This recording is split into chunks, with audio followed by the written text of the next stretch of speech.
Hey everybody, we're at that time of year again where Greg Cosell makes a pronouncement or a tweet about a player that, well, really isn't true and, generally is a way of kind of putting down or downgrading that player's abilities. Well, this is what I created last year before the 2022 NFL Draft, the title, the NFL Draft, Las Vegas, Greg Cosell wrong on Georgia defensive tackle Jordan Davis needs to understand two-gap defense.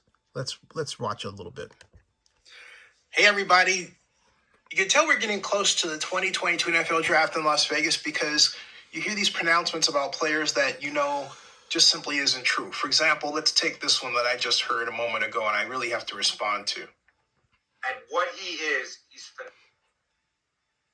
first of all, Jordan Davis, a couple of points that need to be made. Number one, at what he is, he's phenomenal at it, okay? He is phenomenal at playing in a 6 foot by 6 foot confined area. He's got dominant, ridiculous strength. He can control a small area maybe certainly as well as anybody in this draft and as well as anybody we may have seen in a while. That's strength. There is a difference, Ross, between strength and power. Power would best be described as strength in motion. Jordan Davis is not powerful. He does not move people. He controls an area, okay, but he does not move people. There's a big difference. Now, here's the real problem, okay? First of all, Jordan Davis, let me just a couple of points stop him here because number one, I made that, okay? He's completely wrong. And you want to understand how wrong Greg Cosell is, all you have to do is just go to any search engine and type Georgia defense two gap. And you can read, well, for example here, something about the description regarding the Georgia Mint front. And this is in Shake in the Southland. This is a blog. And it says that it talks about how how Kirby Smart favors what's called a tight or mint front, which is popular in the SEC, which shades the ends in for technique and inside the opposite shoulder. Let me show you what I'm talking about here, all right? This right here is that defense, okay? And the idea is to shield the linebackers from and defensive backs from getting touched by offensive linemen. And so in order to do that, you put the defenders in where they're going to take up space. Let's take a look at this defense again, okay? Anyway, you get the idea, okay? But for good measure, I took my issue to Jordan Davis himself at the NFL Draft in Las Vegas. And here's what his response was. Here's Jordan Davis' interview at the NFL Draft on Zenny62 YouTube. And my segment, 1:52 in, right here. So can you help clear that up? Because one commentator made some comment that, he's not a power guy. He's a guy that holds the line. I remember thinking, well, that's the defense you play, right? That was what you were asked to do. It was two gap, right? I mean, I think it takes a lot of power to hold that point. Exactly, right. There's a lot of people that has opinions and a lot of people that put me in that box as just a run defender. But I don't think that a lot of people understand that, although you can be a run defender, and although that was your role at Georgia, you can work and be a pass rusher or work to be, a better, just push the pocket guy or, it's just, that's what I've been doing. It's just working. Yeah, because they weren't asking you to do the single gap, what we call our old school people call the Floyd Peters type of defense where you rush the passer and you pick up the run along the way, right? You weren't asked to do that, were you? No, I was asked to hold the point. If it was a double team, hold the double team, and then when the man disappears, the ball's going to appear, and then just make that play. It was just the thing across the defense. With my brother Devontae White, who just got picked. Like literally, he's up there. Yeah. So you get the idea. I went to Jordan Davis. Greg Cosell was completely 100% wrong, but here we are, 2023, and he does it again. This year, TJAY Jones falls for the old okey doke from Greg Cosell regarding Tennessee quarterback Hendon Hooker.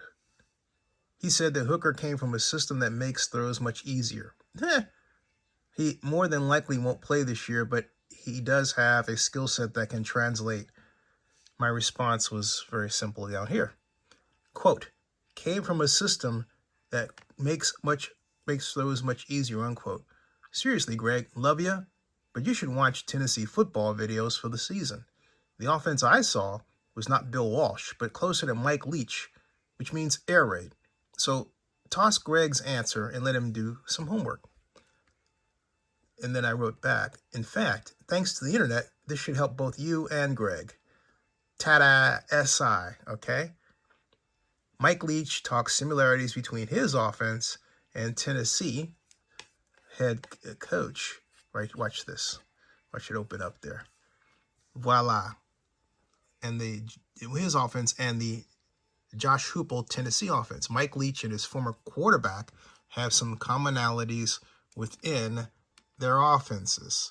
Then it goes on to read that there's a reason why Mike Leach is known as one of the best college football coaches in the history of the sport, and wrote that Leach played a huge role in the development of the Airraid Offense, which has influenced every level of football and has turned several schools around when run in its purest form.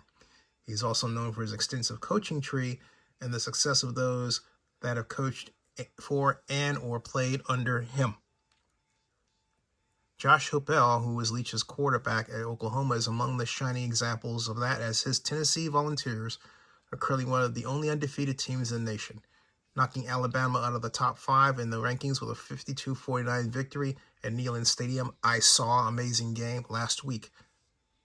While there are some differences between the way Leach and Hupel do things on offense, there's some similarities that show up on film, and some of the same plays. Leach noted this when we asked him about what he saw out of Hupel's system and how it compares earlier this week. And he says he's definitely got some things that look familiar. I can think of a play in particular he ran back in the day. He's got his quarterback running that play better than he ran it. So yes, that's funny. But you get the idea. This is not a Bill Walsh offense. This is an air raid offense, okay? And so once again, we have another reporter out there who feels they have to go, I don't understand why, to Greg Cosell for an opinion on players when they can, well, go to Bill Carroll or myself at Zenny62 Media. Bill Carroll is our NFL draft expert. But no, Hendon Hooker did not come from a system that makes throws easier.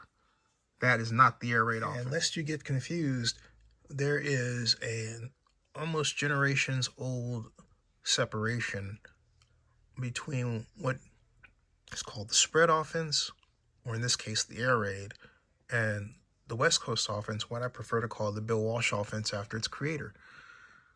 This one, for example, this is coaching kids.